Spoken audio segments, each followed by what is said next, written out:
Welcome to BeachHouse Talk number 2508.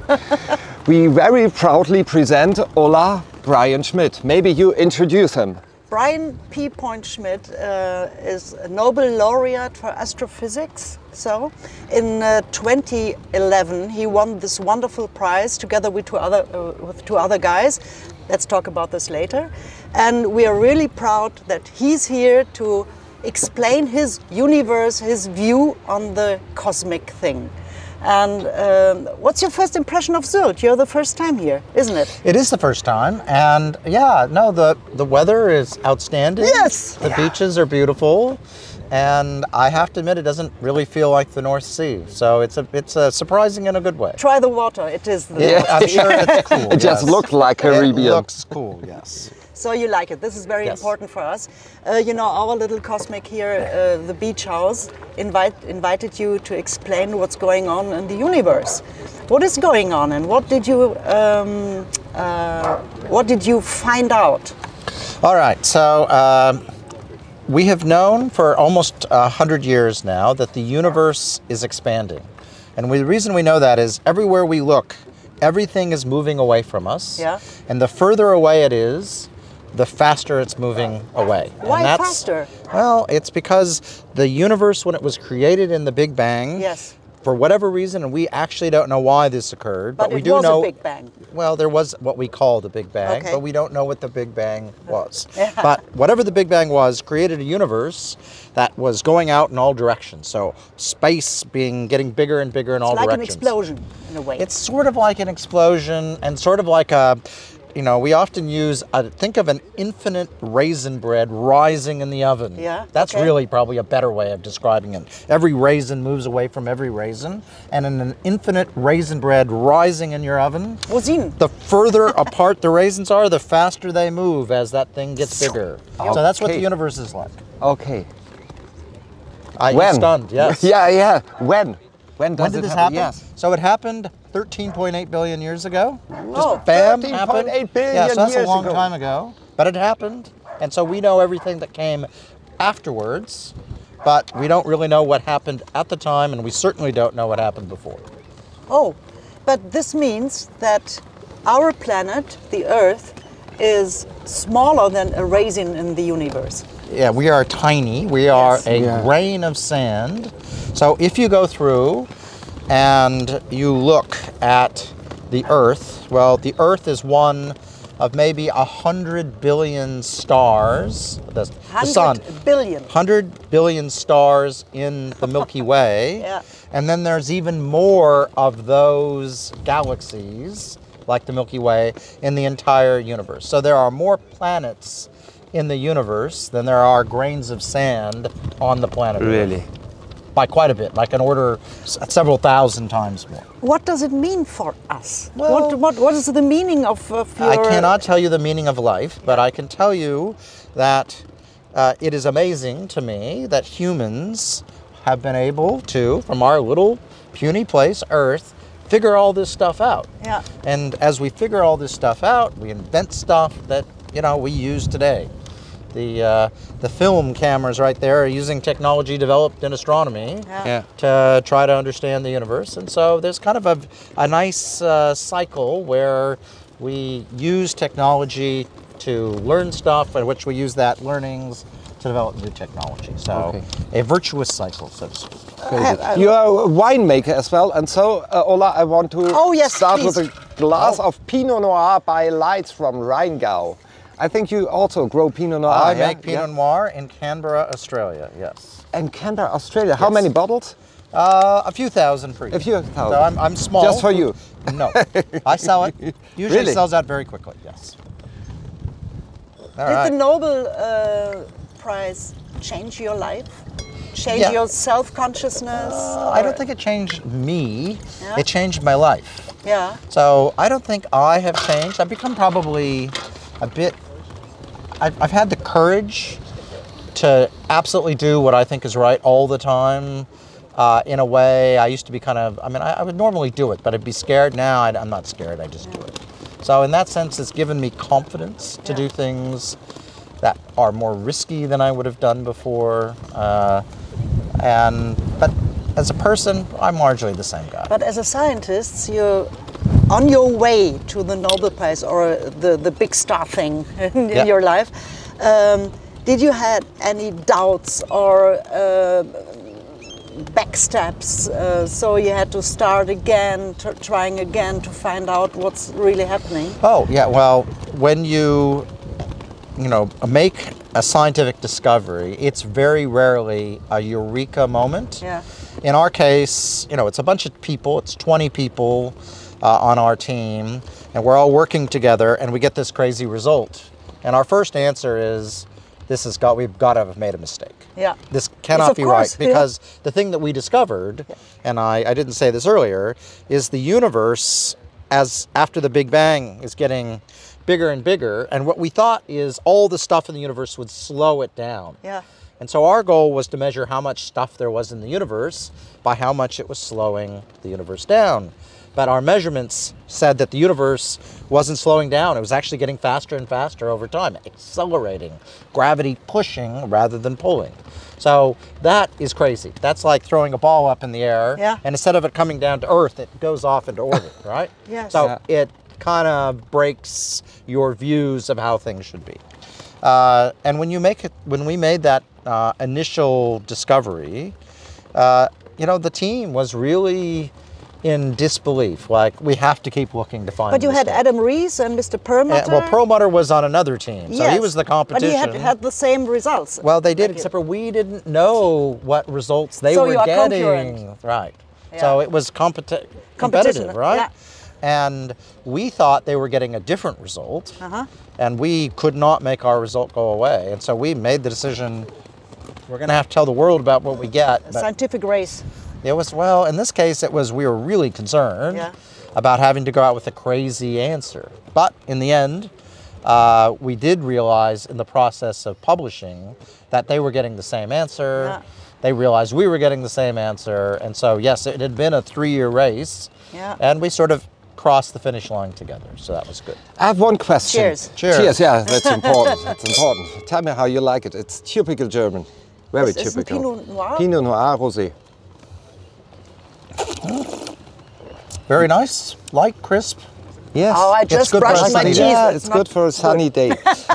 One question, Brian. Maybe you can explain, not just to me, but to all of yours, how does it look like, your work? What are you doing to figure out what you figured out? You met your 20 people in the office and you watch. There's a telescope. Just the huge telescope. But what are you watching? How does it work? So maybe you can explain for kids. Yes. Well, hello, little Jan. We'll go for the adults. The kids get it very easily. It's the adults. You're right, of course. So we have telescopes. Yes. And back in 1994, 95, when we started this project, we had just gotten the first large digital cameras, which of course we all know now, but they were developed in astronomy, right? Yeah. So that's, astronomers had them first. So we started taking images of the sky to look at exploding stars called supernovae. Yeah. And the reason we wanted to use those is members of my team in Chile, the country of Chile, had figured out that you could figure out exactly how many watts these things put out. So they're like light bulbs. Energy. How much energy. Yeah. So they put out energy, and it turns out if you know how many watts they put out, and then you measure how bright they appear, so the fainter, you can calculate the distance. Okay. So, and these things are so bright, so they are 5 billion times brighter than the sun, so we can see them way across the universe. And so we would go, and they're very rare. So they only occur every 500 years in a galaxy. Yeah. So you have to look at huge amounts of sky, take lots and lots of pictures. We would take about 1,500 digital camera images a night. Wow. And then you have to find the 3 objects that exploded in those pictures. So it's a needle in a haystack, right? So, one of the things I had to do was to write software, because none of this stuff existed, and that sort of took the images and made them look like each other and then subtracted them. Some parameters. Yeah, and then looked for the little dots that had And you also developed this software. Yeah, so that was one of my things. He's a brain. Okay. You know? And so then suddenly you find something that's appeared, and now you need to get what we call a spectrum. That's where we take the colors of it and we spread it out into the colors of the rainbow. And when you do that, you can see what's exploded. You can identify it and say, that is a supernova. Okay. But you can also measure how much the light has been shifted redward by the expansion of the universe. So that's the redshift. So it's like it's speed away from us, but it's actually the creation of space. And for that, we had to use a telescope in Hawaii, the Keck 10-meter telescope, because we needed the largest telescope in the world. Sounds very expensive. Well, Mr. Keck was a very, very good man to astronomy. So he donated most of the money for the Keck telescopes. 177 million US from memory is what it was. God. So, but hey, we've been using it for 30 years. And it's done all sorts of good stuff. So we would send our objects there. We would then get a spectrum to get the redshift, and then we had how bright it was to give the distance. We had how much the universe had stretched, and when we divide those two numbers, we can measure how fast the universe is expanding at that object. And remember, that object has exploded billions of years into the past, so we're actually looking back in time because we're looking so far away. So you measure what the universe was doing then, you find these very rare objects in the nearby universe, and you compare the two. And what we found is universe expanding slower than, sped up over the last 5 billion years. Do you use artificial intelligence Well, nowadays? back then, of course, I did. I used what is known as a 2-layer neural net. So it's the precursor to the big deep learning stuff we do now. And it didn't work very well, but it saved me getting rid of a bunch of stuff, of artifacts in the images that we would have had to go through humans, human by human to get rid of. So we did use some artificial intelligence even then. And astronomers continue to be... Is it overestimated? Oh, by some. Yeah. Probably it's one of these things that it is going to be way more important in some areas than people think, and way less important than others. So I'm personally... Sorry, there's I got a little bug. Nature. Thank you, thank you. Oh, sorry. So I think that I don't think AI is going to replace a smart human, but it will replace a dumb one. And so this is very important. No, it's really important. And so what I always tell people is pretty much everyone on the planet, if they get an education, can learn how to be the master of AI. Okay, but you got to really focus on that and make sure you're not learning to be having it be you as the thing that's you need to make sure you're in charge. And that means learning how it works and how to use it to become superhuman. You don't want it just to feed on you and tell you what to do. That would be bad. What's your actual work now? What's my actual work now? Well, I am back. I was the president of a university in Australia. I did that for 8 years. I am fortunately in the current climate not doing that job anymore. I finished up at the right time. So I'm back to being a professor. And I am out looking at supernovae. And one of the cool things at supernovae is they make pretty much everything here. They made the carbon, the oxygen. They didn't make the hydrogen. That was made in the Big Bang. But pretty much everything else here created in these supernovae. And so we have the ability right now to kind of go through, survey the universe, and figure out how all the elements got created in detail. Wow. And that's using, the equations of nuclear energy, which, have a variety of uses here on Earth, some good, some bad. Yes. But it's something we're just able to do. We're able to kind of add up exactly how the elements got made over time. So that's what I'm working on. Great. What can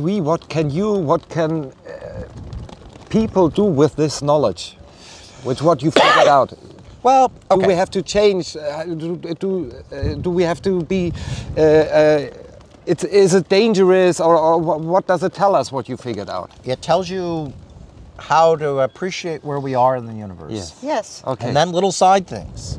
So I always like to say, if you look at your phone, Yeah. right, in the process of doing all this work we do, Yeah. which seems like having no real reason to exist on Earth, in the process, you know, we've created the digital camera I've already told you about. Yeah. The Wi-Fi was created by radio astronomers in Australia trying to figure out how to look for evaporating black holes. This was life-changing, Right. huh? Yeah, the touch screen and the World Wide Web out of CERN, you know, my particle physics colleagues. The GPS, that's by putting very precision time clocks in space, which the physicists like me need to do our work, and then applying general relativity, the equations that I use to do my work, and that allows you to get your position here to a meter. Yeah. Right? So Great. Crazy. So I didn't know that. So it's a complex It's the way. feedback loop of how it ends Yeah. up being useful. It ends up, when you look at it, as near as we can tell, you know, every dollar you put into crazy astronomers, you get a lot more than $1 out. So it's Good to know. actually economically a responsible thing to invest in, which I always like to remind ministers. So maybe say thank you very much for giving us a view into your crazy world. Yes. Really crazy. It's crazy and it's very important. Of course. So you are one of the good people. You know? I try to be. I'm not sure Your everyone wife is agrees. sitting here? Important. Important. So Brian Schmidt, thank you very much for your visit here in our beach house. It was a pleasure to talk to you. Yes, and Was thank a you real for the pleasure. weather. Yeah. Maybe 2 words to this Pinot Noir as a winemaker talking. Well, I was saying it is a crisp, light, fun, uncomplicated wine. As I said, perfect for a nice hot day on the beach. You wouldn't have it with a steak, but if you're going to have an oyster or something, it wouldn't be bad. Cheerio. Cheers. Thank you. Cheers. Thank you. Thank you. Cheers.